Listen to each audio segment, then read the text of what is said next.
اب جو لوگ کہتے ہیں کہ علماء کا سیاست میں کیا کام ہے، تو میرے آقا نبی صلی اللہ علیہ وسلم نے فرمایا کہ میری امت کے علماء بنی اسرائیل کے انبیاء کی طرح ہیں، یعنی میرے بعد کوئی نبی نہیں آئے گا، مجھ پر نبوت کا دروازہ بند کر دیا گیا۔ اب کیا بعد میں آنے والی امت وہ ایسے ہی بے یار و مددگار رہے گی؟ کیا ان کو برائی سے روکنے والا کوئی نہیں ہوگا؟ ضرور ہوگا، اور وہ میری امت کے علماء ہوں گے۔ میرے آقا صلی اللہ علیہ وسلم نے فرمایا کہ میری وراثت، یعنی تمام انبیاء علیہ کرام کی جو وراثت کے مالک ہیں، جو وارث ہیں، وہ میری امت کے علماء ہیں۔ اب مجھے بتاؤ کہ نبی صلی اللہ علیہ وسلم نے سیاست کی ہو، اگر علماء سیاست میں آ جائیں تو کیا علماء انبیاء کرام کی وراثت کے مالک نہیں ہیں؟ اگر وہ سیاست کر لیں تو پھر یہ بات کیوں کی جاتی ہے کہ مولویوں کا سیاست سے کیا کام؟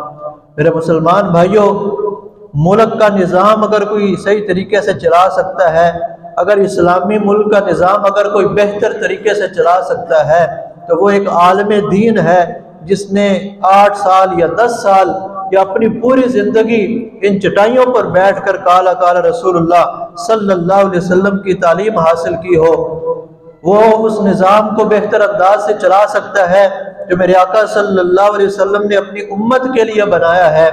وہ نظام، وہ کوئی بھی نظام ہو، وہ تجارت کا معاملہ ہو، وہ وزارت خارجہ کا معاملہ ہو، وہ وزارت دفاع کا معاملہ ہو، کوئی بھی سیٹ ہو، کوئی بھی عہدہ ہو، جب تک وہ اسلام کے تابع نہیں ہو جاتا تب تک مسلمان نہ دنیا میں کامیاب ہو سکتے ہیں، نہ آخرت میں ان کو ترقی مل سکتی ہے۔ آج مسلمان پوری دنیا کے اندر اتنی بڑی تعداد ہونے کے باوجود ذلیل کیوں ہو رہے ہیں؟ مسلمانوں کو پسپا کیوں کیا جا رہا ہے؟ مسلمانوں کو مارا کیوں جا رہا ہے؟ یہی وجہ ہے کہ ہم نے اسلام کو چھوڑ دیا، اسلام سے اپنے آپ کو دور کر دیا۔ آج ہمارا بچہ پیدا ہوتا ہے تو اس کو پیدا ہوتے ہی اسلام نہیں پڑھایا جاتا، اس کو پیدا ہوتے ہی کوئی ایسی کتاب نہیں پڑھائی جاتی کہ جو اسلام کے تابع ہو۔ سب سے پہلے اس کو سکھایا جاتا ہے تو وہ کیا؟ ماما اور بابا کہو۔ یہ وہ الفاظ ہیں جو انگریزوں نے ہمارے اندر مسلط کر دیے ہیں۔ اس کو سکھایا جاتا ہے تو ABC سکھائی جاتی ہے، اس کو سکھائی جاتی ہے یا اس کو دکھایا جاتا ہے اس کا دل بہلانے کے لیے۔ اگر بچہ رو رہا ہو تو اس کے سامنے وہ کارٹون لگا دیے جاتے ہیں، وہ انگریزی کی نظمیں لگا دیے جاتی ہیں۔ اب اس سے اثر کیا ہوگا؟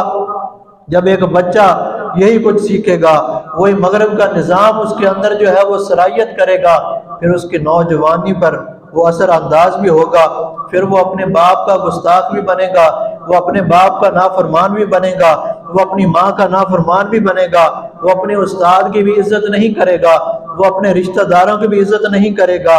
وہ اگر اپنے رشتہ دار سے ملتا ہے تو اس کو اپنے سے کم تر سمجھے گا، اگر اللہ نے اسے مال دے دیا ہے تو وہ غریب کو اپنے سے کم تر سمجھے گا۔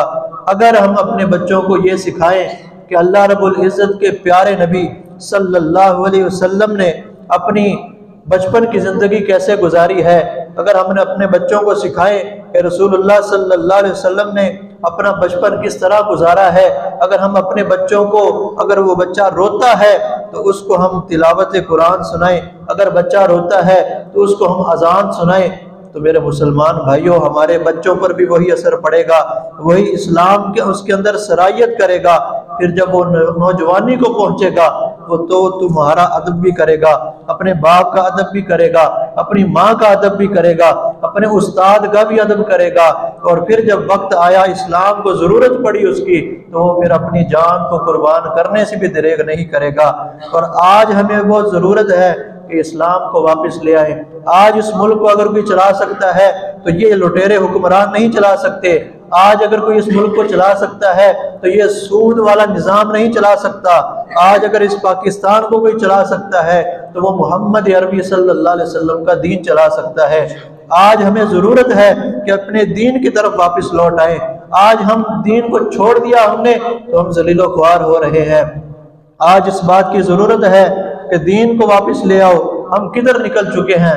ہم اس نظام کو چھوڑ دیا ہے ہم نے کہ جو پیارا نظام ہمارے نبی صلی اللہ علیہ وسلم نے ہمیں دیا تھا، وہ پیارا نظام جو قیامت تک کے لیے ہمارے لیے نمونہ حیات ہے، جو قیامت تک کے لیے ہمارے لیے رول ماڈل ہے، ہم نے اس نظام کو چھوڑ کر اپنے اوپر مسلط کر لیا ہے رسوائی کو۔ آج ہم چاہتے ہیں کہ دنیا میں ہم عزت پا جائیں، آج ہم چاہتے ہیں کہ دنیا کے اندر ہمارا نام ہو، سرخرو ہو جائیں، تو پھر چاہیے کہ دین کو لے آؤ، اور دین کو جب آپ لانے کی کوشش کریں گے تو اس کے لیے ضروری ہے کہ آپ دین والوں کو لے کر آئیں۔ اللہ رب العزت سے دعا ہے کہ ہمیں اسلام پر مکمل عمل کرنے کی توفیق عطا فرمائے۔